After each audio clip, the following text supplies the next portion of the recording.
ministro de Economía. En lo que los argentinos consumen, en qué gastan su dinero, un ingreso que ha subido y que se ha distribuido distinto.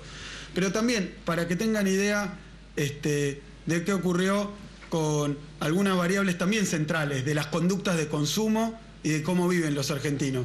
Voy a dar un ejemplo. Las tarjetas de crédito en 2004, para hablar de cantidades, no de precios, sino de cantidades, alcanzaban 8 millones. En 2013 había 30 millones de tarjetas de crédito en el país. Las tarjetas de débito eran 11 millones en 2004. Fueron en 2013, el año pasado, de 28 millones, de 11 millones a 28 millones. Las tarjetas de débito. Esto para que vean cómo la propia actividad económica también dio acceso al crédito y ese acceso al crédito a otras posibilidades de consumo, particularmente de bienes durables o bienes no de consumo necesario y mínimo, sino de consumo suntuario, así como mostraba Norberto recién, los cambios de gasto en entretenimiento, etc. Y eso, para sintetizarlo, basta ver que en 2004 la tasa de desempleo todavía era del 13,5% en promedio, mientras en 2013 era de 7,3%. O sea, el desempleo había caído un 43%. Veamos cuál era el consumo de la Argentina con esa tasa de desempleo contra el consumo, su estructura, su distribución en 2013. Es por eso que era imperioso actualizar el índice de precios. Imperioso. Por los cambios que hubo a nivel de estructura productiva, los cambios que hubo en las regiones, en las diferentes regiones y en la ubicación de la población, los cambios que hubo en términos de poder adquisitivo de los salarios, los cambios que hubo también en estructura de consumo. Todo esto se ha reflejado en los ponderadores que se ven en la canasta y en la muestra que se ha seleccionado para representar al país completo. Quiero hacer unos comentarios, aunque sean laterales, porque sabemos que los índices de precios en la Argentina se han convertido en una cuestión de polémica y discusión. Hoy hablaba a la mañana nuestro jefe de gabinete, Jorge Capitanich, de la característica de algunos índices de precios de consultoras privadas. Quiero simplemente mencionar, sin mencionar las consultoras, y tomando los números publicados para el mes de enero, que es el que vamos a anunciar hoy, por diferentes consultoras, a las que llamo consultora 1, 2, 3, 4 y 5. Les digo cuánto dio el índice de precio y después voy a hablar brevemente de algunos elementos metodológicos, porque Norberto, de cierta manera, recién nos abrumaba con estas cifras de 200.000 precios tomados todos los días del mes en 13.000 locales, con 290 agentes del INDEC trabajando para tomar esos precios, de 6 canastas regionales, 520 variedades, es decir, esta batería de elementos que conforman ese índice de precio nacional urbano. Quiero simplemente mencionarle cómo dieron para enero los índices de diferentes consultoras que muchos toman como muy serios, válidos y que representan de alguna manera lo que le está pasando en el bolsillo a la familia argentina. Entonces, fíjense, esas consultoras daban para enero 5% de variación, 6,1, 3,5, 6,0 y 4,4. Es decir que, tomando 5 consultoras, tenemos una variación que es de la mitad al doble. Es decir que, en lo que respecta a cuál es ese valor, de lo que disponemos es de variopintas estimaciones cuyo contenido es oscuro, opaco y no sabemos cómo está hecho y no tiene una metodología publicada. Pero sabemos algo de la metodología y simplemente quería mencionar cómo se confeccionan estos índices de precio. Una de estas consultoras decía que para su índice de precios, para el rubro alimentos y bebidas consumidos fuera del hogar, se toman precios solamente en el microcentro porteño. Así es como elaboraron este índice. Lo decían, pueden consultarlos, tal vez se animan a repetir esto y dicen cómo está elaborado. Otro decía, publicamos un índice de alimentos y bebidas y otro de canasta básica alimentaria utilizando precios diarios de 2 supermercados de Buenos Aires. 2 supermercados de Buenos Aires. Todos nosotros tenemos una experiencia personal, y la conoce cada uno de ustedes, Lo mencionaba el otro día la presidenta, pero es claro que si uno va a un comercio que queda una cuadra y uno va a un comercio que queda para el otro lado de una cuadra, los precios son muy dispares. A veces porque esta es una estrategia de determinadas cadenas comerciales para extraer el máximo de ingreso de sus clientes, en su afán de obtener el mayor lucro posible. Entonces miden, combinan, ponen un precio más alto y más bajo, pero pueden hacer el experimento hoy a la tarde, recorrer 2 o 3 supermercados ustedes y ver que los precios a veces tienen una variabilidad inmensa del mismo producto, entre 2 comercios que están muy próximos, a veces del 100%. Entonces imagínense qué rigor científico, qué rigor práctico, qué rigor real. O sea, ¿de qué puede estar hablando alguien que nos dice que los precios varían mirando 2 supermercados? Otra decía que la cantidad de personas asignada a la elaboración del índice del precio alcanza 7 profesionales. Son todas expresiones de, obviamente, cuál puede ser el alcance de esos índices. Y me permito decir, son índices que tienen un fuerte contenido político. Por eso yo no espero rigor, ni lo esperemos, porque la idea es decir un número. Y aparentemente cuanto más alto mejor. Y es por eso que esa variación aparece a veces en escalerita temporal. Alguno dice un número, otro dice uno más alto y parece quién sube las apuestas. Pero la verdad es que es importante decirlo, lo decía hoy el jefe de gabinete, porque han intentado privatizar como tantas cosas los índices de precios. Y lo han hecho de esta manera y con este poco escasísimo rigor, que contrasta fuertemente con una metodología más robusta como la que hemos expresado.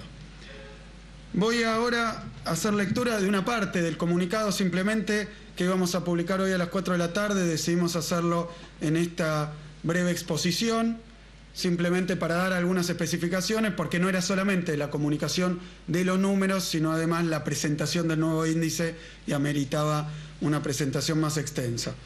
El índice de precios al consumidor nacional urbano para enero de 2014, es decir, la variación mensual con respecto al mes anterior, diciembre de 2013, en su nivel general ha arrojado un 3,7%. Voy a leer ahora las divisiones de las que hablaba Norberto. Alimentos y bebidas, 3,3%, indumentaria, 0,8%. Estamos hablando entre enero y diciembre. Y esto lo vamos a publicar en unos instantes. Vivienda y servicios básicos, un 2,2%. Equipamiento y mantenimiento del hogar, un 4,3%, atención médica y gastos para la salud, 5,9%, transportes y comunicación, 5,4%, esparcimiento, 4,8%, educación, 1,6% y otros bienes y servicios, 3,5%.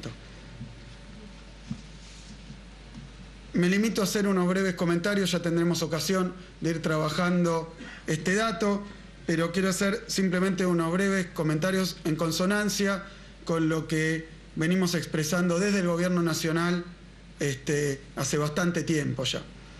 En primer lugar, hemos dicho, y me parece que es casi trivial y evidente, todo el mundo sabe que los precios, estos que están reflejados en el índice, el Estado los capta, los mide, los publica, pero no los fija el Estado. Son en su gran mayoría, en su inmensidad prácticamente, precios que provienen de una decisión privada.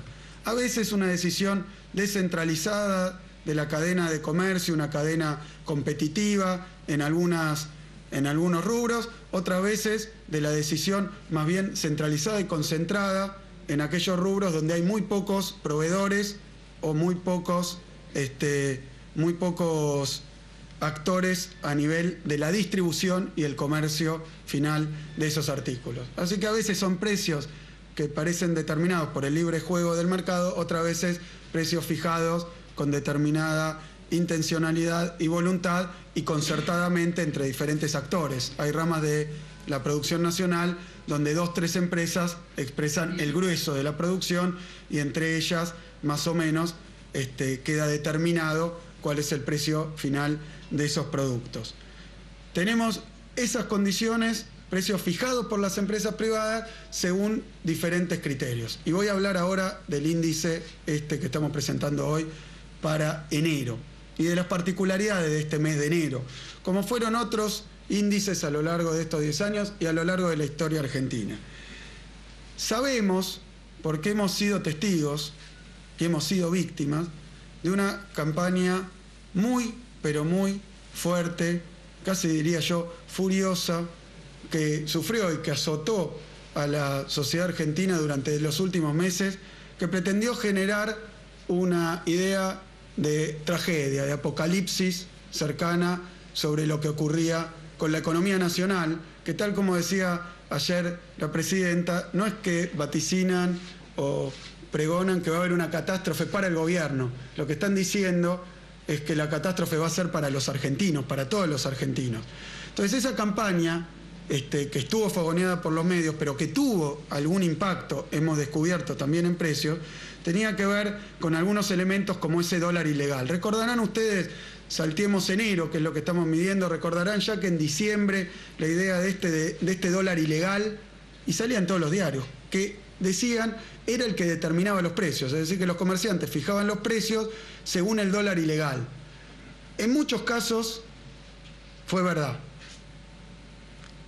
Ese dólar ilegal, con la poca representatividad que tiene, fue convertido en una especie de referencia para la fijación de precios. Pero no fue convertido por la gente, por los comerciantes, sino también por esta misma campaña que lo elevó a ese lugar y parecía que lo lógico era fijar los precios según ese dólar ilegal, que recordarán ustedes que había llegado a valores que son difíciles de medir. Yo dije algunas veces, porque como es ilegal no se sabe dónde, pero que había llegado a 13 pesos, qué sé yo. Y había comerciantes que aparentemente ponían sus precios teniendo en cuenta esa referencia, y había subido mucho. Entonces decían, la inflación es por el dólar ilegal.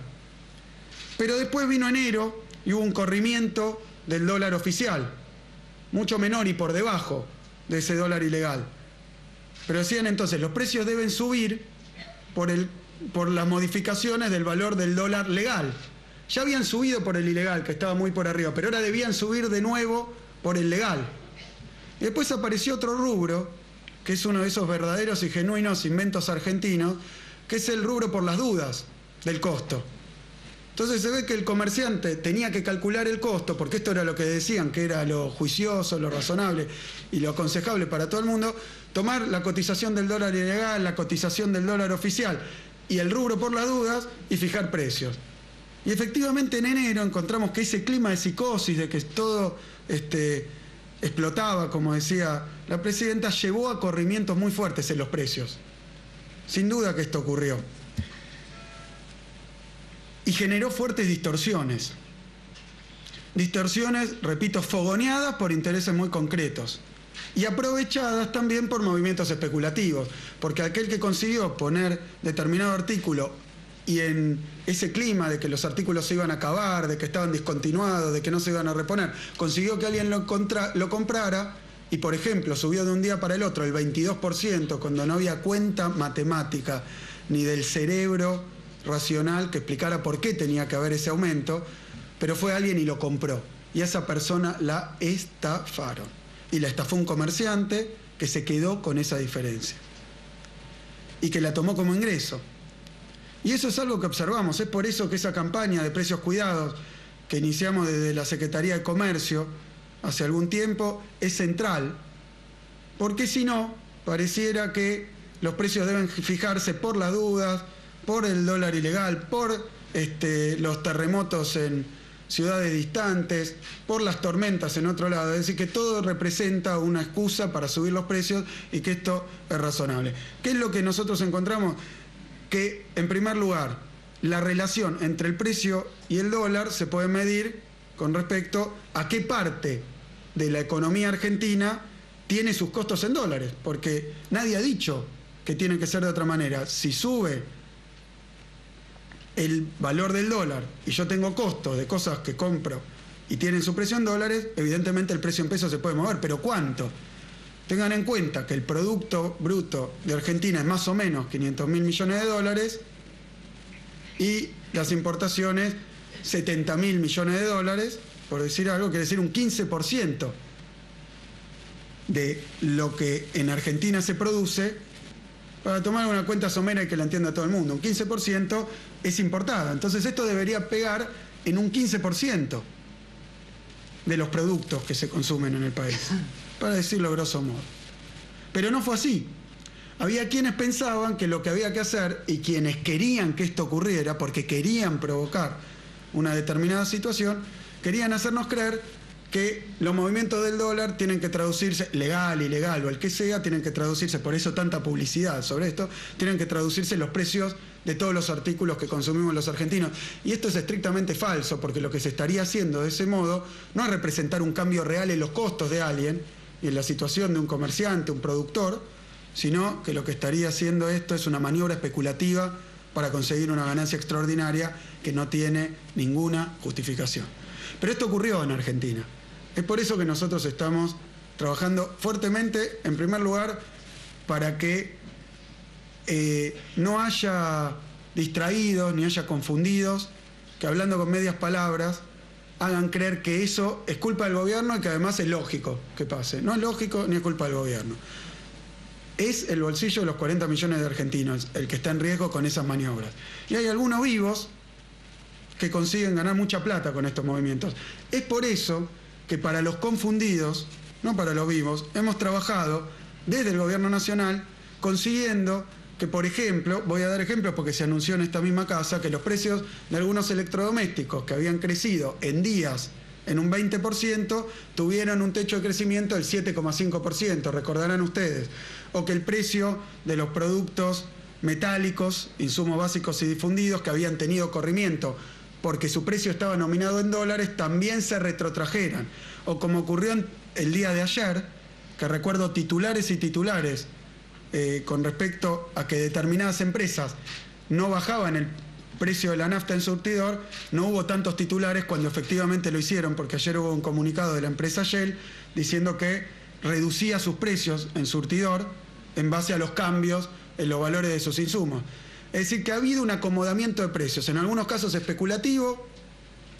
Esos casos especulativos el gobierno está trabajando fuertemente para que se retrotraigan, se eviten o se denuncien. Y en otros casos vinculados con cambio de costos, como lo hay todo el tiempo y por diferentes factores. Pero no todo es una excusa válida para modificar los precios. Conocemos toda esa lista de cosas que pareciera que necesariamente tienen que producir cambio de precio. Pero son justificaciones muchas veces de aumentos injustificados. Ahí es donde trabaja el gobierno, pero aprovecho para repetirlo, no lo puede hacer en soledad. Porque no importa cuántos agentes tenga el gobierno trabajando, la Secretaría de Comercio, cuántos inspectores, sino que lo debe hacer con todos los argentinos, lo debe hacer también con los gobernadores, como estamos haciendo convenios, lo debe hacer con los intendentes, lo debe hacer con las organizaciones sociales y con los consumidores, cuyo derecho tenemos que defender en base a que los propios consumidores se concienticen y no naturalicen, no asuman, no deglutan cualquier precio como el precio que tiene que ser. Cuando encuentren cambios indebidos en los precios, hay mecanismos y hay canales para hacer las denuncias, y el Estado, como decía ayer la Presidenta de la Nación, va a actuar y va a actuar tomando las medidas correspondientes y necesarias para ejecutar las correcciones que haya que hacer cuando eso no tenga ninguna justificación. Entonces, este era el anuncio que queríamos hacer. Va a estar ahora publicado el comunicado con el nuevo índice de precios en su primera publicación, el índice de precios al consumidor nacional urbano. Va a estar publicado el comunicado, que va a tener las aperturas. El comunicado no lo leo porque es extenso y también tedioso. También va a estar publicado en algunas horas el cuadernillo metodológico explicando cómo fue la elaboración, estos ponderadores que mencionara recién Norberto, las diferentes regiones, las diferencias entre las regiones que se tienen en cuenta en base a los gastos diferenciales, y todo aquel material complementario que da fundamento y sustento al IPC-NU que acabamos de presentar. Muchísimas gracias.